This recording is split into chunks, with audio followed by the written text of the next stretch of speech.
جب اللہ کا نام آئے گا ساتھ میں رسول اللہ کا تذکرہ لازمی ہوگا۔ اللہ کی اطاعت کرو، ساتھ میں رسول اللہ کی اطاعت کرو، بلکہ ایک آیت میں تو رسول اللہ کی اطاعت کو ہی اللہ کی اطاعت قرار دیا، کہا جس نے رسول اللہ کی اطاعت کی حقیقت میں اس نے اللہ کی اطاعت کی۔ اے نبی صلی اللہ تعالی علیہ وسلم، ہم نے آپ کا ذکر ایسے بلند کیا ہے کہ جب بھی میرا رب کا نام لیا جائے گا ساتھ میں آپ کا نام ضرور لیا جائے گا۔ سب سے اونچا نام، سب سے بلند نام کس کا؟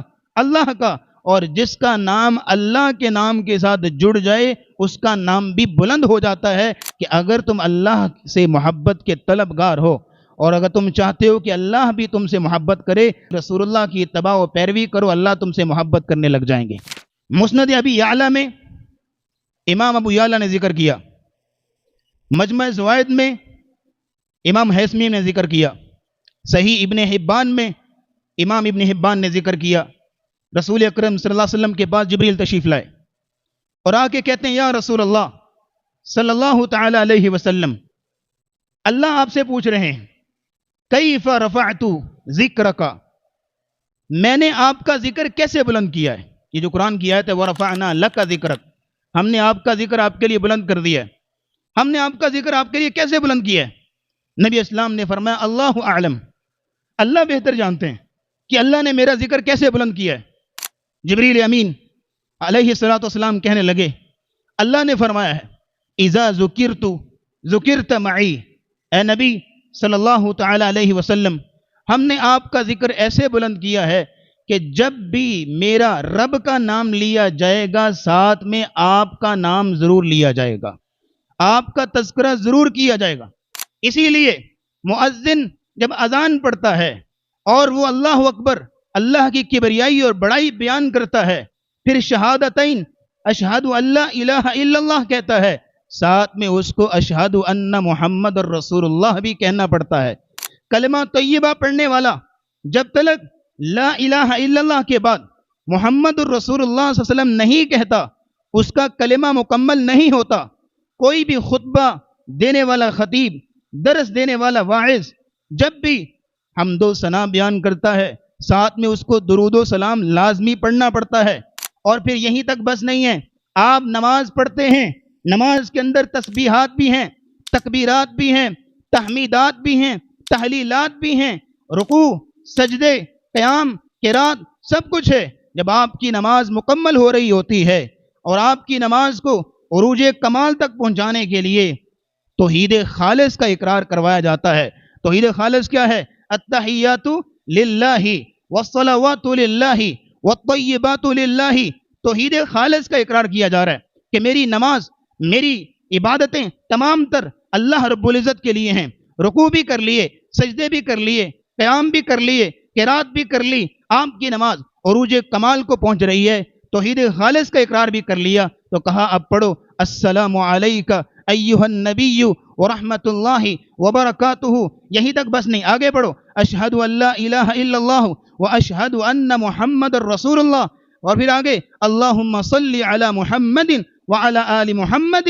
جب اللہ کا نام آئے گا ساتھ میں رسول اللہ کا تذکرہ لازمی ہوگا۔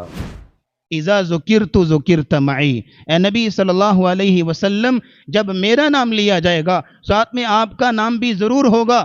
اور یاد رکھیے گا دنیا کائنات میں، مشرق و مغرب میں، شمال و جنوب میں اور زمین و آسمان میں، ہر جگہ پہ سب سے اونچا نام، سب سے بلند نام کس کا؟ اللہ کا، اور جس کا نام اللہ کے نام کے ساتھ جڑ جائے اس کا نام بھی بلند ہو جاتا ہے۔ جب نام بلند ہوا تو پھر تفسیری معنی یہاں پہ پورا ہو جاتا ہے وَرَفَعْنَا لَكَ ذِكْرَكَ، اے نبی ہم نے آپ کا ذکر آپ کے لیے بلند کر دیا ہے۔ امام قتادہ بن دعامہ سدوسی رحمہ اللہ حضرت انس رضی اللہ تعالیٰ عنہ کے بڑے خاص الخاص شاگرد ہیں، وہ اس آیت کا معنی بیان کرتے ہوئے کہتے ہیں رفع اللہ ذکرہ فی الدنیا والآخرہ، کہ اللہ رب العزت نے رسول اللہ کا تذکرہ دنیا اور آخرت میں بلند کر دیا۔ ولیس خطیب ولا متشہد ولا صاحب صلاۃ الا ینادی، کوئی بھی خطیب، خطبہ دینے والا، یا کوئی بھی کلمہ شہادت کی گواہی دینے والا، کلمہ پڑھنے والا، ماضی نماز پڑھنے والا، جب اشہد ان لا الہ الا اللہ کہتا ہے اس وقت تک اس کا جملہ مکمل نہیں ہوتا جب تک وہ اشہد ان محمد رسول اللہ نہیں کہہ لیتا۔ اور امام راضی نے اپنی تفسیر الکبیر میں وہ ساری لسٹ جاری کی ہے ان آیتوں کی کہ جن آیتوں میں اللہ نے اپنا نام لیا، ساتھ میں رسول اللہ کا بھی نام لیا ہے۔ کیسے؟ اطیعوا اللہ و بولیے گا، اطیعوا اللہ و اطیعوا الرسول، اللہ کی اطاعت کرو ساتھ میں رسول اللہ کی اطاعت کرو۔ بلکہ ایک آیت میں تو رسول اللہ کی اطاعت کو ہی اللہ کی اطاعت قرار دیا، کہا من یطع الرسول فقد اطاع اللہ، جس نے رسول اللہ کی اطاعت کی حقیقت میں اس نے اللہ کی اطاعت کی، کیونکہ دونوں کی بات ایک ہے، دونوں کا پیغام ایک ہے، دونوں کا منہج ایک ہے، اس لیے جس نے رسول اللہ کی اطاعت کی گویا کہ اس نے حقیقت میں اللہ کی اطاعت کی۔ اور ایک آیت میں تو اللہ نے اپنی محبت حاصل کرنے کو رسول اللہ کی اتباع کے ساتھ مشروط قرار دیا کہ اگر تم سارے اللہ سے محبت کرنا چاہتے ہو تو کس کی پیروی کرنا ہوگی؟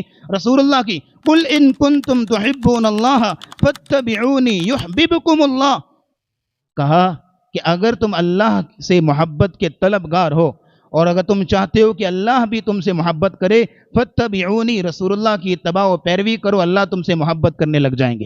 یہ سارے معنی ہیں۔ اذا ذکرت ذکرت معی، جو مسند ابی اعلیٰ کی حدیث ہے، اللہ کا نام آئے گا پھر ساتھ میں رسول اللہ کا بھی نام آئے گا۔ اور اسی بات کو حسان بن ثابت نے اپنے شعروں میں ذکر کیا اس معنی کو بیان کرنے کے لیے، کہا وضم الالہ اسم النبی الی اسمہ اذا قال فی الخمس المؤذن اشہد وشق له من اسمہ لیجلہ فذو العرش محمود وہذا محمد۔ اللہ رب العزت نے اپنے نام کے ساتھ رسول اللہ کے نام کو جوڑ لیا اور اپنے نام سے رسول اللہ کا نام نکالا ہے۔ کیسے؟ اللہ کا نام محمود ہے اور اس محمود سے اللہ نے رسول اللہ کا نام احمد اور محمد نکالا ہے۔